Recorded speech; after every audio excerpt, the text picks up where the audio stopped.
Sneaky Vampire Syndicate just released. Let's jump in and have a look at the post-drop numbers.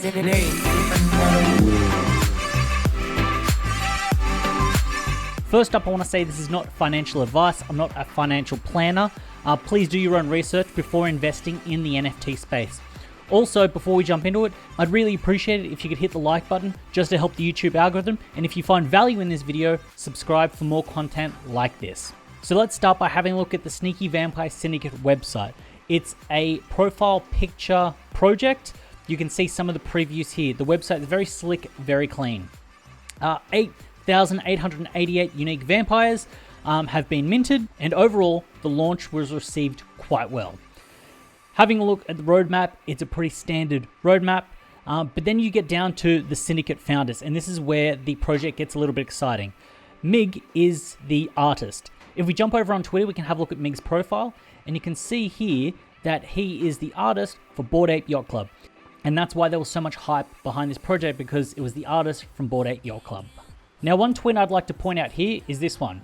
We've sold out. There were little hiccups along the way, but we have always put our community first. The demand for SVS was crazy, and we are proud to say that all gas wars were avoided. 4.6 thousand different owners isn't too bad either, is it?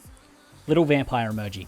Now, this is what makes the project exciting, is the fact that the team behind it didn't want to have a gas wall. They wanted people to get their hands on them at a fair price. They didn't want people to have to spend 3, 4, 5 times the mint cost on gas, and it looks like that's been avoided. But let's jump in and check out and have a look and see if that was the case. So let's jump over onto their OpenSea. We'll pick a few and see what gas fees were paid for each of them.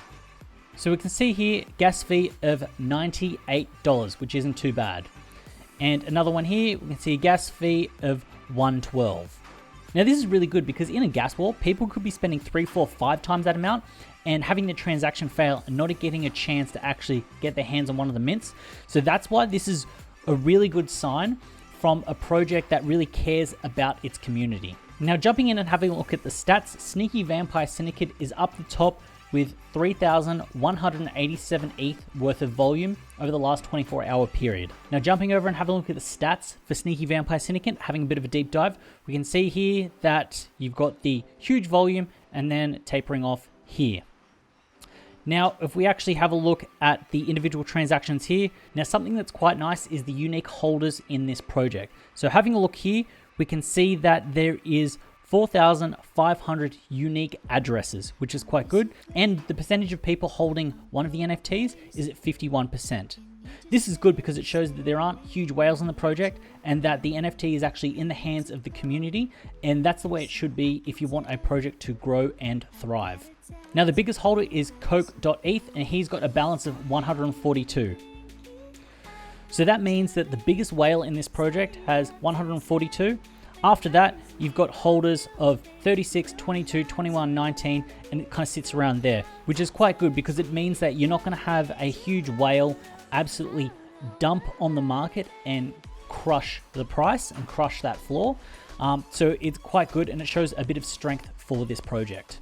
So jumping in and having a look at the profit leaderboard, we can see here that the top users have netted 6.2, 6, 5, 5, down to 4. So we're looking at a 4 to 6 profit margin on this project. So those guys that have made some quick flips have actually done quite well.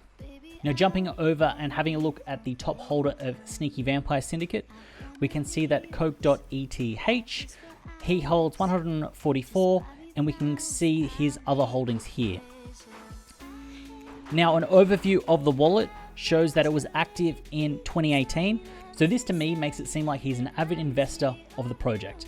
Now, if we actually have a look at the buying chart, when he was actually purchasing them, it looks like he bought them in the main sale. He didn't get them beforehand. So this makes me seem a little bit more like that he is the average buyer and he's not a part of the team. And then he was actually participating fairly with everyone else, which I like and I think is good.